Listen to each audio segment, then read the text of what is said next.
Welcome back to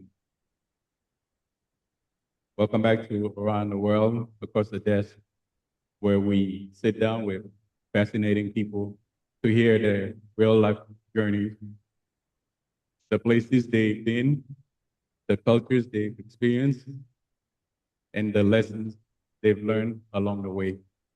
Today, I'm honored to welcome De'Andre Gurley.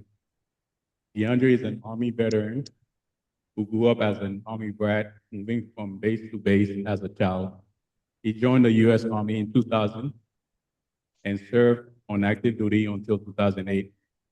From 2008 to 2010, he continued serving in the National Guard while attending college at the same time.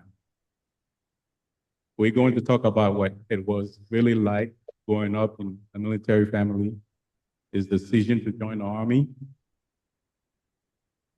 the challenges and proud moments of his service, balancing the National Guard with college life, and the lasting impact it all had on how he sees the world. De'Andre, thank you for being here. It's great to have you on the show. Let's start from the beginning. Okay, thank you. Thank you for joining us. Um, De'Andre, thank you so much for joining me on Around the World Across the Desk. For viewers who don't know you yet, who is De'Andre Gurley? Where did your story begin? Okay, my name is De'Andre Gurley. Of course, you know that. And I'm just a regular, I could say, African American kid, originally from Patterson, New Jersey. That's where my story began. As a kid, was born there. I was raised there until I was like 8 years old, and then after that,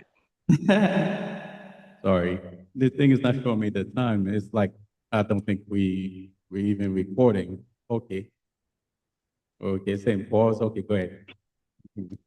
yes. So after that, I'm the youngest out of seven kids. I was probably like the only one that went to the military. Well, later on went to the military as a out of my father kids. So I started, in Patterson, New Jersey. Went to school till I was 8 years old, and then from 8 years old, we got up, moved, and we went to California. And so from California, we went to Texas, and Texas was South Carolina. So that's how my life was. Okay, so you grew up as an army brat. What does that mean? Yes. And how did moving around as a child shape your early view of the world? Okay. So when growing up as an army, well, I could always say army brat or military child now to some of the viewers. Um, uh, it was it wasn't that hard, but it's like the hardest thing I can say is moving from place to place and gathering all your stuff and meeting new friends because you're like the only one that's like if you've been a new kid, you be the only one you sitting by yourself. You don't really know nobody. And at the time, I was a shy kid, so I always sat by myself with myself. And the hardest thing was going around is meeting people and meeting kids. Now, I will open up to whoever talked to me, or if I speak to somebody. But the hardest thing is about moving from place to place, and it's actually like starting all over, or moving from a school to school and starting all over. But the culture that I learned, I did come in contact with people of different culture, especially when I moved to California. I came in contact with, the East Indian culture, the Asian culture, the Hispanic culture was somewhat, I should say different versions because they was Mexicans out there because I always been around like Puerto Ricans and Dominicans being from the Northeast. So their culture was a little bit different and none of their cultures, the Mexican culture was not the same as the Puerto Ricans and Dominican culture. So I learned that real quick. And the food, I love the food. Even in East Indian culture, it was a little spicy, but they had some food. It was different foods and stuff that I got to know and got to taste and an adventure and actually sitting out down at the table with some some of the East Indians and Hispanics and even Asians food, but it was a little bit different. The first time I had Korean food when I was out there, most of the time in the Northeast, we had like Chinese food from where I was stayed at. Okay, I think we already talked about that. Like my next question was like, can you paint a picture of what it was like moving from base to base as a kid? Were there any places or experiences that still stand out to you today?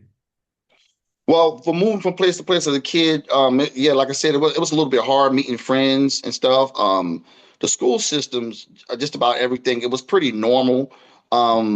The place that stood out the most was actually San Antonio, Texas.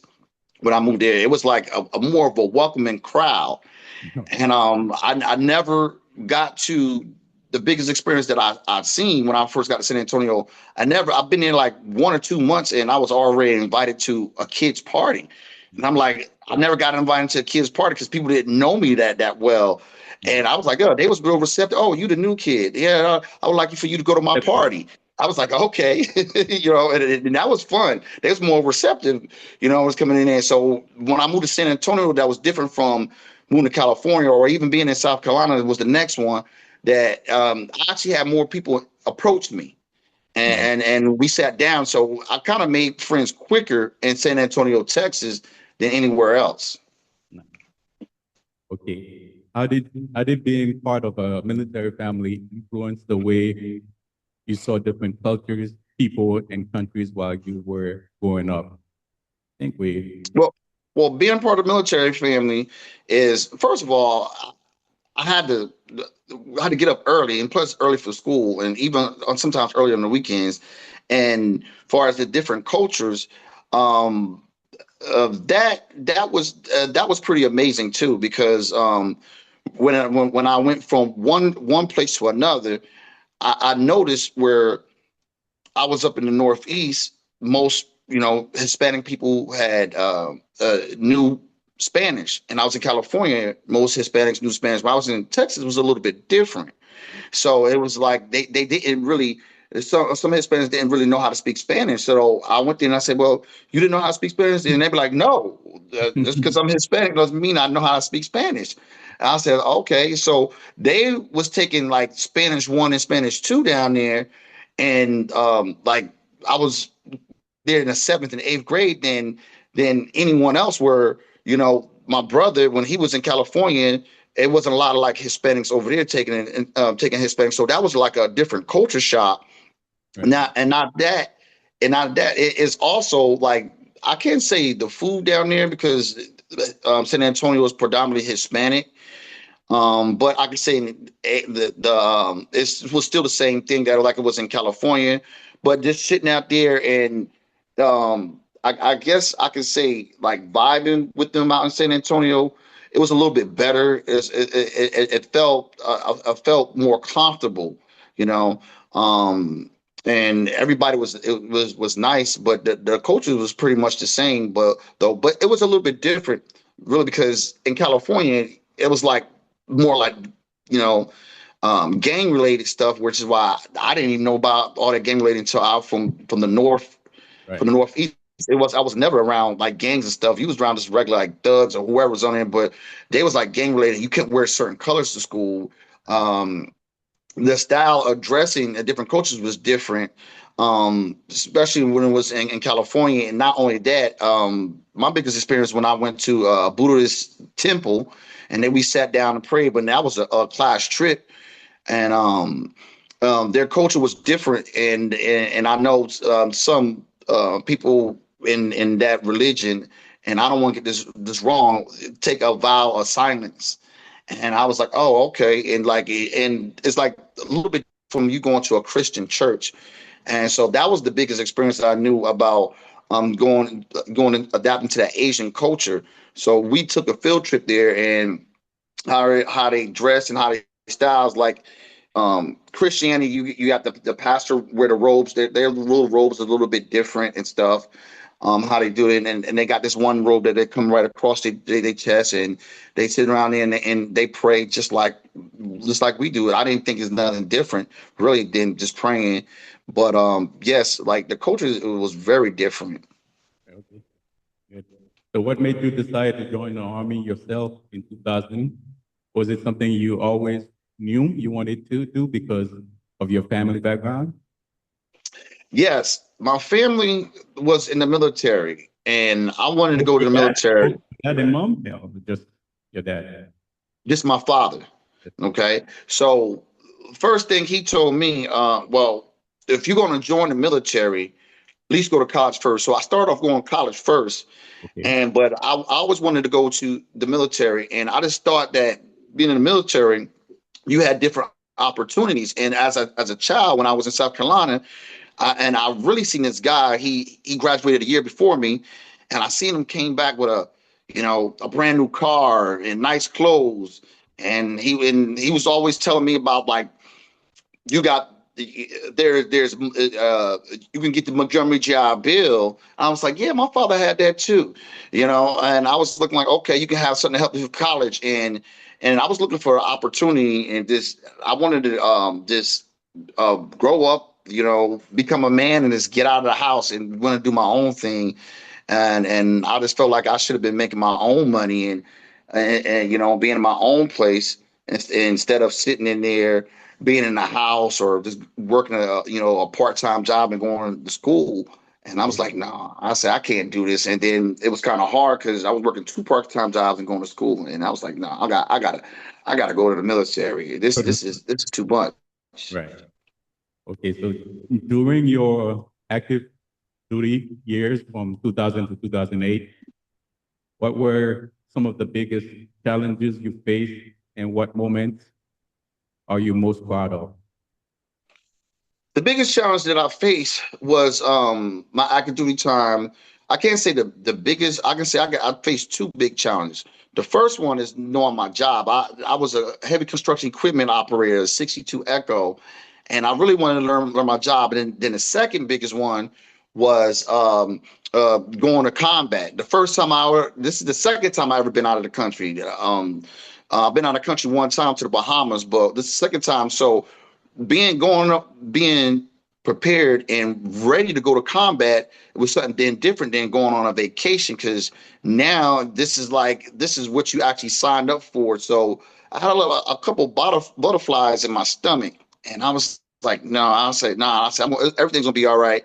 So of course, after 9/11, we was first supposed to go somewhere in like late October, and then they moved us back in November and being in the airport. Then December, then all of a sudden January came and we went to Afghanistan. But the biggest moment that I could know, and it's not a good moment. I think in Afghanistan a guy, well, actually, as a little kid, he tossed a bomb or grenade into one of the dump trucks, but it didn't go off. And Right. then and then we had this one sergeant, he was like, see, you gotta watch out for the kids too. And he was complaining about that too. And then the same thing, I had a guy that I actually went to AIT with, Mhm. and he was on a mission, and I was thinking like, wow, this is another big moment that I never had nobody get killed that I actually like know that in combat, but he could have got killed. He got his back blown out in '03. Right. And then the fourth mission, one of my soldiers got shot right in front of me. Wow. And I was like, whoa, we come under fire. Everybody get back to the vehicle. So that was like the biggest moment that, I actually be coming on direct fire. Well, it was several times Iraq area when we went to Iraq the first time in '03, the second time in 2006 that we was actually under fire. Right. In Afghanistan, it wasn't like that much. It was like we was doing a rapid one-way repair, going in, waking up. That the biggest thing that happened in Afghanistan is that kid didn't know how to use a grenade, and that's why we're still alive. He threw it in the front. He threw it in the truck that was in front of us, Wow. that was leading. So yeah, that was like a real big moment, Big especially when it come experience. down to combat. Okay. Did your time in the Army expose you to new path of the world or different cultures? How did that change or confirm what you learned as an Army brat? Okay, so my family exposed didn't really expose me to the world because we never left the United States. We just went from state to state, and we just met with different cultures of people. And once I got into the military, I already knew like different cultures and how they do. Like, some people was ignorant towards other people in their culture, and I already knew that because I already was around Hispanics. What, I was already around East Indians. I already was around a couple of Middle Eastern people. So I knew their culture was different. And one thing that I knew, that certain cultures that didn't eat, especially with the Middle Eastern, they didn't eat pork. So I what, already knew that Muslims didn't eat pork. So, and I already knew when I was out there that we wasn't gonna have pork. But I was already eating something different than pork. I was eating turkey sausages, turkey bacon, different things that and one of the cultures I heard, it was kind of like insulting. Like I didn't know, and when I was younger, that when I had East Indian friends, they didn't eat beef. okay. It was different from the cow and stuff. But I learned that when I was small. So when I got older and then I came in contact with somebody of East India or Middle Eastern, I already kind of knew. And they would tell, especially in basic training, they would tell people, well, I don't eat this, or I don't eat pork, or I don't eat beef. But I already knew that as a kid. So by me going from state to state and being around a different, that helps me learn about other people's cultures and how other people actually a different world from mine. Nah, okay. So after active duty, you joined the National Guard from 2008 to 2010 while also attending college. What was that transition like, balancing military service with student life? So, uh, from transitioning from the Active? regular Army active duty to National Guard, it was a quick wake up call because with National Guard, he was a weekend warrior, Okay. and they they sometimes use the first names. I was a shock because I haven't really had nobody use my first name until I was off, or I knew you like that, Mhm. like if you was a friend. So they used their first. Sometimes use first names, but they was more relaxed and chill. And I'm like, oh, this is not right. We should be doing it. But they said, look, relax. Everybody who comes over to the military, from the active duty to the National Guard, does the same thing. But I had real fun. There was times where we would go out after drill and we sit down and eat, or we go out to the bar and we'll just have fun later on. So, but transitioning from that part, it was a little bit different because you was stuck in what active duty was doing. But as a college student, it was kind of easy because the college student we had, I was only one weekend out of a month, 2 weeks out of a year, advanced training. So most of the time I put on my college's classes, the course, on only on Tuesdays and Thursdays. My cousin suggested, he said, why don't you put everything on Tuesdays and Thursdays? That way you only go twice out of a week, and then you have Monday, Wednesday, and Friday off, and also the weekends to be able to do what you want to do. And you got time to study for the test. You got time for a job. You got time for a lot of stuff, and that helped me because, you know, the days that I was the weekends before Mhm. I would go to drill, I could concentrate doing my homework, or I have a part time job, and I tell my part time, hey, look, I ain't gonna be able to come here because sometimes we had drill like on Friday instead of just Saturday and Sunday. And so, that was to me it was not hard. It was not hard. To me it was kind of easy. Just balancing yourself and planning, and doing the right judgment. And that's how I was quoting from transitioning from active duty, and then to the National Guard, to being in college. And college was fun But too. that was my next point, though. I'm sorry to cut you off here. I say, looking back, how did those 2 years in the Guard, in the National Guard, and in college help you figure out the next chapter of your life? So the 2 years in National Guard, I already knew I was going out when I was headed in the National Guard. So I already knew that that was going to be my last 2 years in the military. So, but they helped me out. They still helped me stay in order. I met a lot of good friends, and being in college, that helped me transition because there was a couple workshops that we had to that I attended when I was in college, and it was like, well, you got to know how to set up your resume, and everybody was setting up the resumes and putting stuff into like the military, and it was just for veterans. Okay. And once I went there, and the guy said, you know what, you need to convert your military experience to civilian experience because nobody's not going to know what what is a 62 Echo or what you operated some type of heavy equipment. They're going to know that part, but some of them don't even know the heavy equipment because he was telling them, I don't know what the heavy equipment. So I started this using regular civilian terms to go on to my stuff. Like nobody didn't know, okay, a staff sergeant, whatever. You want to put that you was a sergeant, the rank, but you want to put supervisor and then put Right. sergeant right beside it in brackets. So that helped me out. So they was helping the veterans at my college transition and how to do their resumes. So that helped me and aided me out a little bit too. That's great.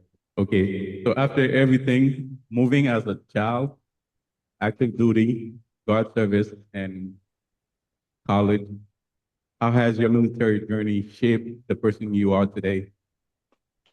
So the military journey shaped me of probably being more responsible, probably being more on time, being punctual at everything because um, allowing me to get up earlier. Well, even as a child, I had to get up early. So I was prepared for that. In my life, I still get up early. And now either I get up early to go to work or I get up early because being a part-time adjunct professor, or adjunct is part time. I get up on the weekends sometimes, either tending to the family or grading papers.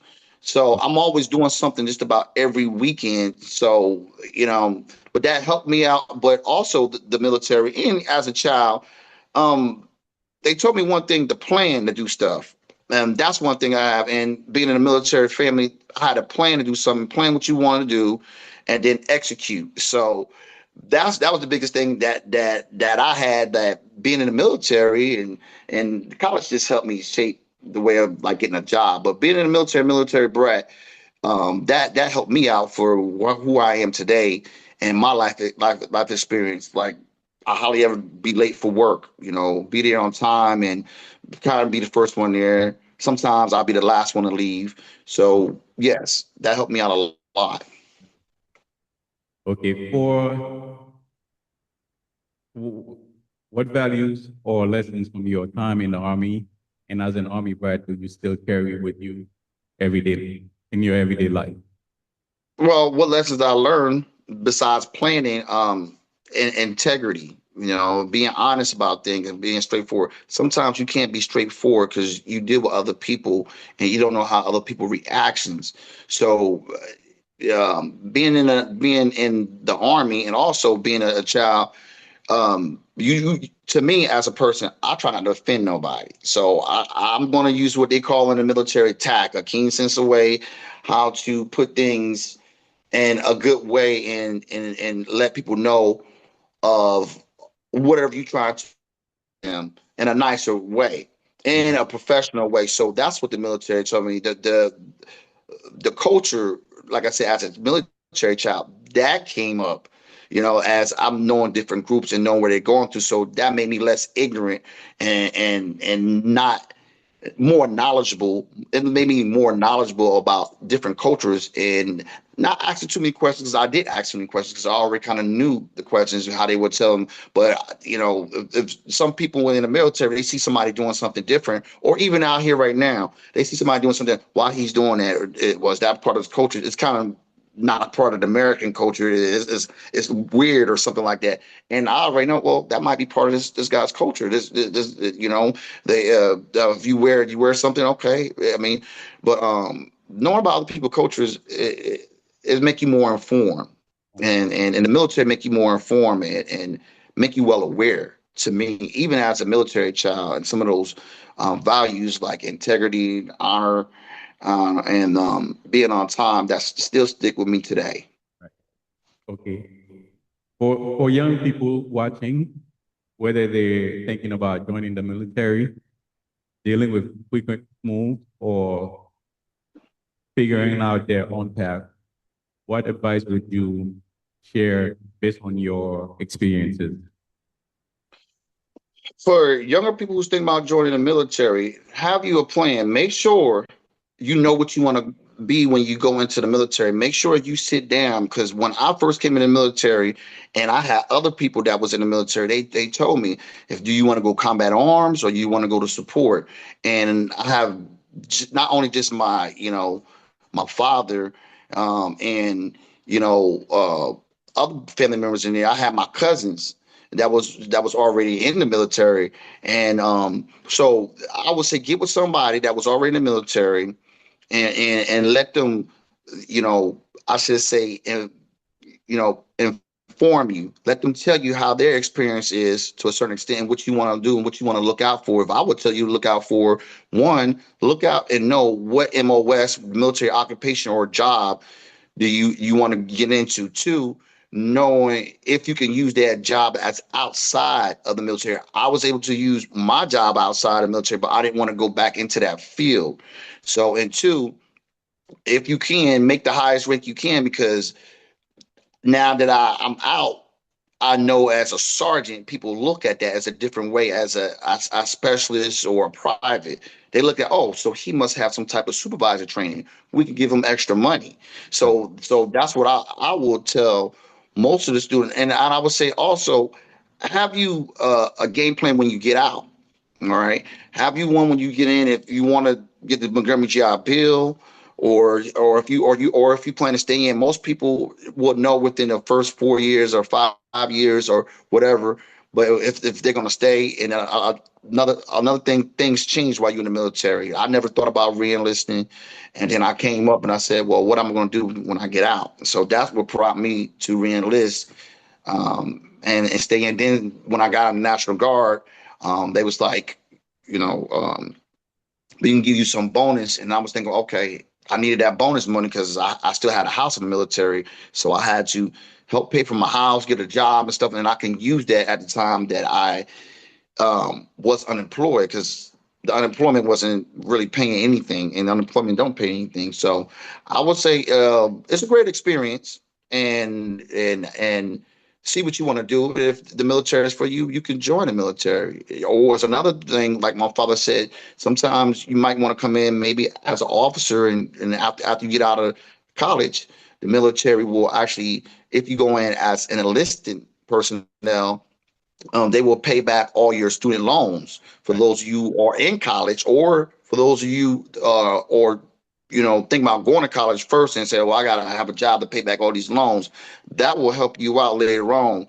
I don't have no loans. Sorry, all my loans been paid off. I had a small loan, like it was like 12,000, and I was cut. And then next thing you know, when I became a veteran, the VA paid for my master's degree to go back to school. So we have benefits after you get out of the military. Okay, so that's what I would tell a person.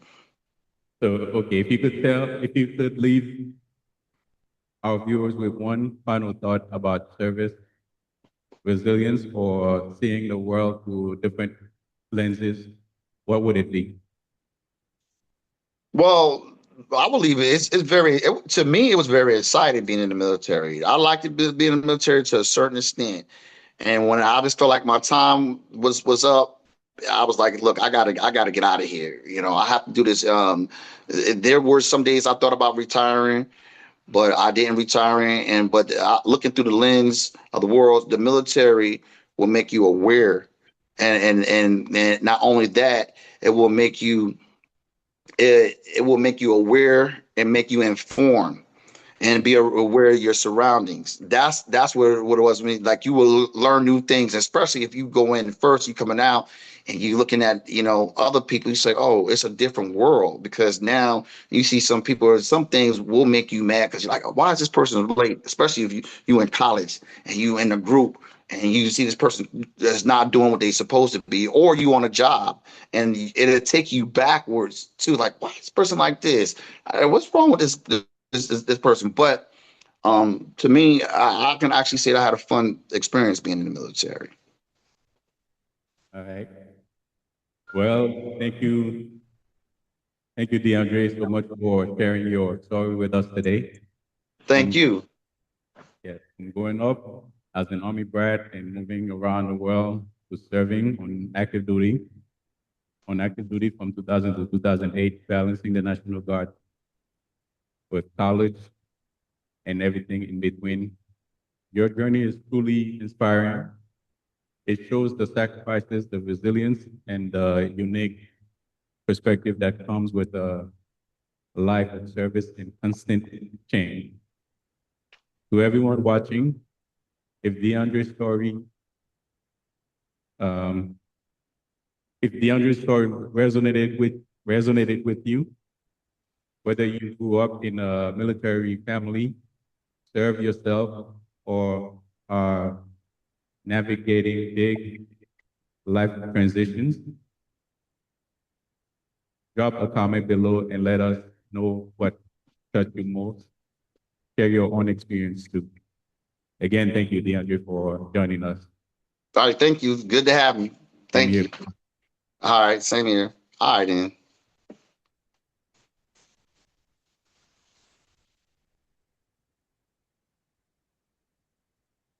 Same here.